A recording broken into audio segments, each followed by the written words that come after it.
ముఖ్యమంత్రి నారా చంద్రబాబు నాయుడు కాన్వాయ్ ఆపి సామాన్య ప్రజలను కలిశారు.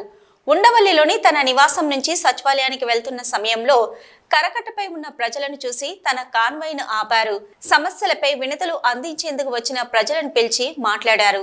వివిధ జిల్లాల నుంచి వచ్చిన పలువురు తమ సమస్యలు చెప్పుకున్నారు. అనంతరం వారి నుంచి వినతి పత్రాలు తీసుకున్నారు. సమస్యలను పరిష్కరిస్తారని సీఎం చంద్రబాబు నాయుడు స్వయంగా కారు దిగి వచ్చి హామీ ఇవ్వడంతో బాధితులు సంతోషం వ్యక్తం చేశారు.